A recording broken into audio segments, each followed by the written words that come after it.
Yo, what is up, YouTube? It's your boy Legend, and I am back with another video. You already know what this is just by looking at the thumbnail. What if Naruto and Sasuke was sent to the Highschool DxD universe? Season 2.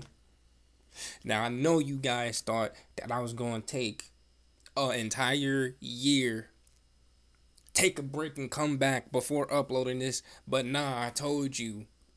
I was just going to take a small break from this and I was going to come back so I didn't get burnt out from it. So here you go. If you guys liked the video, make sure you hit that like button. Subscribe while you're at it. If we could get 10 likes, that would be awesome. But without further ado, let's get into this intro so we can start this with a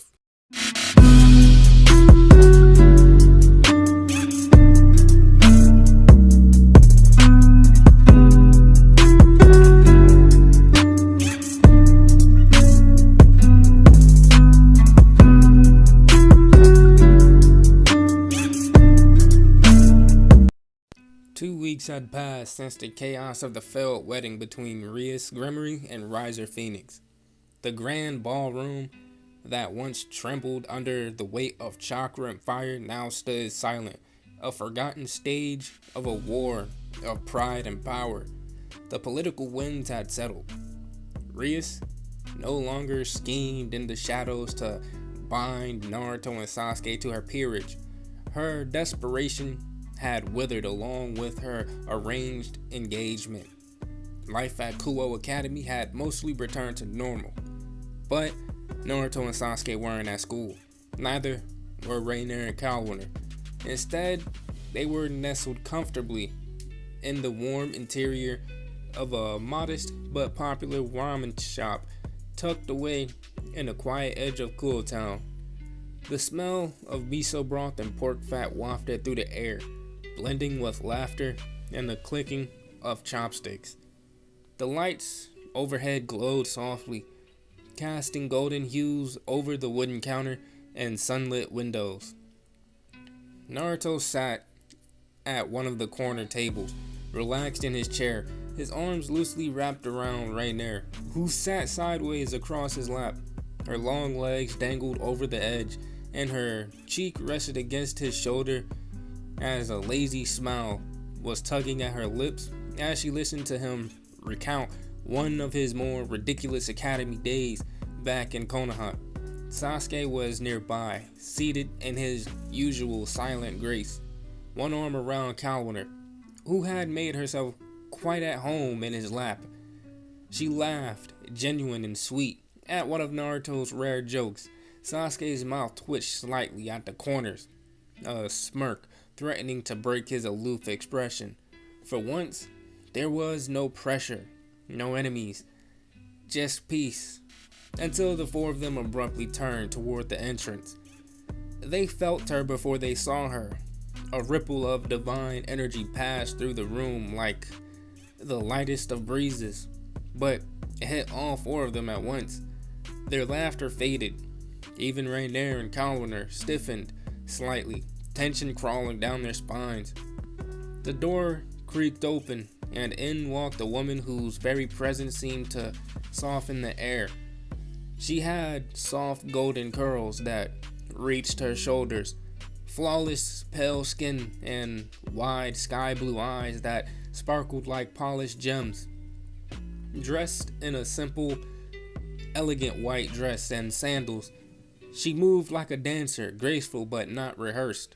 Naruto and Sasuke couldn't immediately identify her energy. It wasn't chakra, it wasn't demonic, but it wasn't powerful. It was pure in a way that unsettled them both. Raynare's voice was a whisper. Gabriel. Kalawarner's brows furrowed in awe and caution.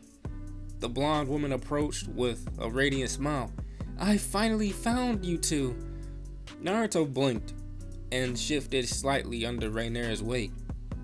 Who are you? The woman gave a small gasp, suddenly flustered. Oh, where are my manners? She bowed her head lightly. My name is Gabriel. I am one of the 4 seraphs and a leader of heaven, and I've been looking for you and your friend for the past week. All 4 of them stared at her in silence. Gabriel tilted her head in confusion, blue eyes wide. Is there something on my face? Naruto's gaze narrowed, but his tone stayed polite. What exactly is the problem? Gabriel placed a delicate finger on her chin as if trying to remember a complicated recipe. Oh yes, the biblical god system, the one that governs balance between heaven, hell, and earth. It's flagged you both. Sasuke raised an eyebrow. Flagged us? She nodded. Yes, you and your friend are too powerful. Your chakra isn't recognized by the system. It thinks you're divine intruders, or worse, fragments of a rogue primordial entity. You're causing... how do I say this? Ripples in the balance. Naruto exchanged a glance with Sasuke. An anomaly. This just got interesting. Naruto leaned forward slightly, his elbows resting on the edge of the table, blue eyes narrowing at the still smiling blonde angel who stood before them like a ray of afternoon sun. Okay, but what exactly does it mean that we're anomalies to this dimension? Gabriel clasped her hands in front of her, beaming like a schoolgirl who had just remembered the answer to a test question. It means that a formal meeting must take place between all three of the main factions, Heaven, the fallen angels, and the devils. And of course the yokai as well, 4 parties in total. She tilted her head, curls bouncing. They must decide unanimously whether you and Sasuke will be allowed to stay in this world. Naruto blinked once. Sasuke's lone hand tightened subtly around Kalawarner's waist. Gabriel continued, unaware of the shift in the atmosphere. If they agree, you'll be escorted to Heaven, where we'll scan and recalibrate the biblical god system using your power. You'd essentially be used as the new benchmark for the world's energy scale. She clapped once, delighted, and then, voila! You two would be recognized as the strongest beings in the dimension, stronger than Rigauzava. Naruto blinked again, unimpressed and a little confused. And what if we don't get permission to stay? Oh, Gabriel giggled, brushing her golden hair behind one ear. Then we'd have to toss you into the dimensional gap. Teehee. The entire ramen shop went silent. Naruto stared at her, lips parting slightly, as if he were about to say something witty, something sarcastic and biting. But when he saw Gabriel's tilted head and the completely innocent glimmer in her eyes, he couldn't muster the energy. She reminded him too much of himself, an airhead with power and no sense of threat in her body. Airheads had to stick together. Instead of arguing, Naruto simply nodded. Gabriel smiled brightly, spun once on her heel, and skipped cheerfully toward the door. I'll be in touch. Please don't do anything that'll collapse the Underworld again. The bell above the door chimed softly as she left, her divine aura vanishing with a faint pop. Naruto and Sasuke exchanged a long look. Their silent conversation stretched between them like old chakra threads. No words were spoken, but meaning passed easily between them. Sasuke's gaze was firm, unreadable, but calm. His thought was clear. No one throws me anywhere. Not now, not ever. Naruto's brow twitched. He wasn't worried about Heaven or the system. His only focus was staying beside her. No one is going to separate me from Raynare. No one. Just then Kalawarner looped her arms around Sasuke's neck, still comfortably seated in his lap. She leaned close, whispering sultrily near his ear.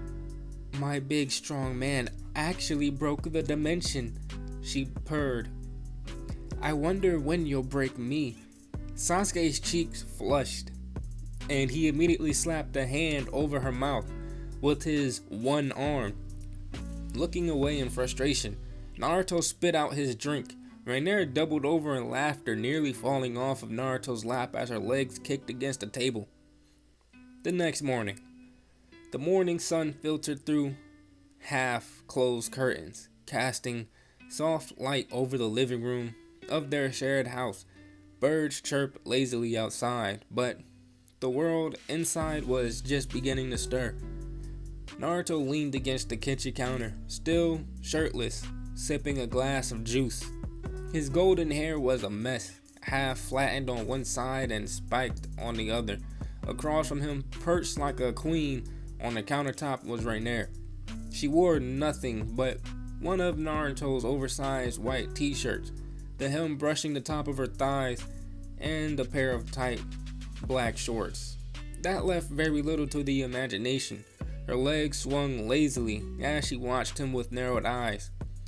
Do we really have to do this today, Naruto-kun?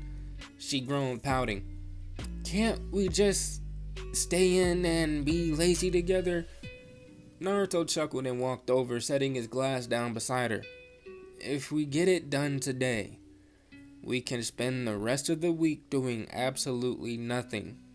You, me, no interruptions. Raynare exhaled and crossed her arms. Fine, but you owe me. I'll pay you back right now. How about that? Naruto murmured, placing his hands gently on her smooth thighs, running his fingers upwards. Raynare grinned as she leaned forward, looping her arms around his neck. I don't mind at all.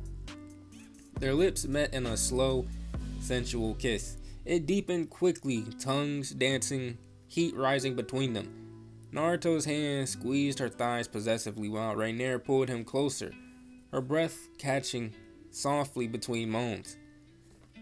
Upstairs, Sasuke stood in front of his mirror, pulling his shirt over his head with one arm. His room was neat, as always, sparse, disciplined, like the man himself. He was just about to finish dressing when Kalawarner's voice stopped him. Going somewhere, Uchiha? He turned just as his shirt was snatched from his hand. Kalawarner stood there with a sly smirk, wearing only a dark bra and a pair of soft, stretchy shorts that clung tightly to her hips and barely reached the middle of her thighs. She stepped forward and shoved him back onto the bed. Sasuke landed with a grunt, staring up at her in silent disbelief. Kalawarner straddled him, hands resting on his chest. You know, the longer I date you, she said, tilting her head, the more I realize you're just like Naruto. You never make the first move unless I force you to. Sasuke opened his mouth to protest, but her lips were already on his. The kiss was deep, confident, and slow burning. Her fingers threaded through his raven black hair as she pressed her chest to his. He growled low in his throat and kissed her back, his hand settling on her waist as he pulled her closer. They moved in sync, heat simmering just beneath the surface. But just before things could escalate further, Kalawarner pulled back slightly and whispered with a playful smirk, "This is your punishment for being too composed." Sasuke exhaled sharply. He might have had no comeback, but the look in his eyes promised retaliation. Downstairs, Naruto and Raynare had broken apart just long enough for him to rest his forehead against hers. So, Raynare asked, breathless and flushed, "What's the plan for finding the yokai leader?" Naruto straightened and stepped back. "I'll just enter sage mode once we get to the city center. Their leader should give off a different energy signature than the others. I'll find them." Raynare pouted but nodded. "I just don't Don't let them throw you in any gaps. Naruto smirked. They're gonna have to get through you first, right? Raynare grin turned wicked. Damn right. The day was just beginning, but for Naruto and Sasuke, shinobi-gods turned dimensional anomalies, everything was about to change. Meanwhile, with Sasuke and Kalawarner, the two of them were originally half dressed, but now the both of them were missing majority of their clothes. The only piece of clothing on either of them was Kalawarner's bra, and soon that would be gone. However, at the moment, the both of them were in... I'm pretty sure you guys already know what's happening. I mean, come on, like with my writing style, we know what's happening. But y'all want to know what position they in. I'll give you a hint. It starts with 6. If you guys like the video, make sure you hit that like button, subscribe while you at it. But without further ado, I am out, and I will see you guys in the next video. Stay blessed, y'all.